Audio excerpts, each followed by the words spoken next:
நீங்கள் பார்த்து கொண்டிருப்பது 24 நியூஸ் தமிழ். உலக புகழ்பெற்ற தஞ்சை பெரிய கோவில் போன்று பண்டைய மன்னர்கள் கால கட்டிடக்கலைக்கு எடுத்துக்காட்டாக கன்னியாகுமரி மாவட்டம் நாகர்கோவில் அருகே கீழமரவன் குடியிருப்பு பகுதியில் 25 கோடி ரூபாய் மதிப்பீட்டில் ஊர் சார்பில் அருள்மிகு ஆத்மலிங்கேஸ்வரர் கோவில் அடிக்கல் நாட்டு விழா இன்று நடைபெற்றது.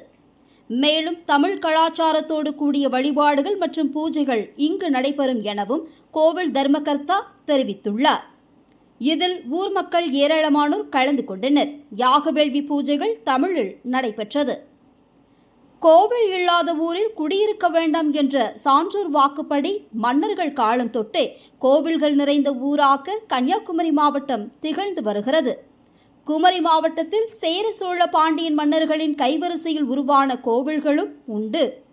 உலக புகழ்பெற்ற தஞ்சை பெரிய கோவிலை போன்று சிமெண்ட் கலவைகளை பயன்படுத்தாமல் வெறும் கருங்கற்களால் கன்னியாகுமரி மாவட்டம் நாகர்கோவில் அருகே கீழமரவன் குடியிருப்பு பகுதியில் ஊர் சார்பாக 25 கோடி ரூபாய் மதிப்பீட்டில் அருள்மிகு ஆத்மலிங்கேஸ்வரர் என்ற சிவன் கோவில் கட்ட திட்டமிட்டு அதற்கான அடிக்கல் நாட்டு விழா இன்று மங்களகரமாக நடைபெற்றது. தஞ்சையிலிருந்து வருகை தந்த கோவில் குருக்கள் யாகவேள்வி பூஜைகளை தமிழில் நடத்தி கோவிலுக்கான அடிக்கல்லும் நாட்டப்பட்டது.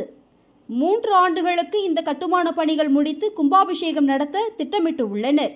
இக்கோவிலில் தமிழில் பூஜைகள் நடத்தவும் திட்டமிட்டு உள்ளனர்.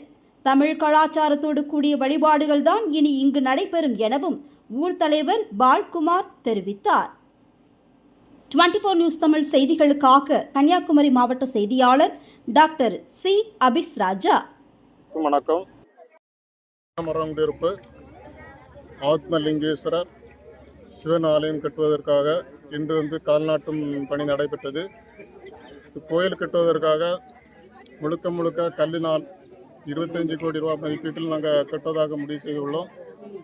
இன்று அதுக்கு முதற்கட்டமாக காலில் நாட்டப்பட்டுள்ளது. இதை கட்டி முடிப்பதற்கு 2 அல்லது 3 வருடத்துக்குள் இதை முழுமையாக கட்டி முடித்து கும்பாபிஷேகம் நடத்துவதாகவும் முடிவு செய்துள்ளோம். இது தஞ்சை பெரிய கோயில் மாதிரி மன்னர் காலத்தில் கட்டப்பட்டது போல முழுக்க கல்லினாலேயே கட்டப்பட உள்ளது. மேலும் இந்த கோயிலுக்கு தமிழ்நாளையே பூஜைகள் வழிபாடு நடத்தவும் முடிவு செய்துள்ளோம். இனி வருக்காலங்களில் தமிழையும் தமிழ் கலாச்சாரத்தோட கூடிய வழிபாட்டை நமது மண்ணில் உருவாக்க வேண்டும் என்பதை என்ற முடிவுடன் இந்த கோயில்களுக்கு கட்டு பண்ணுவோம். என் பேர் பால்குமார், கிளம்பரம் ஊர் தலைவர்.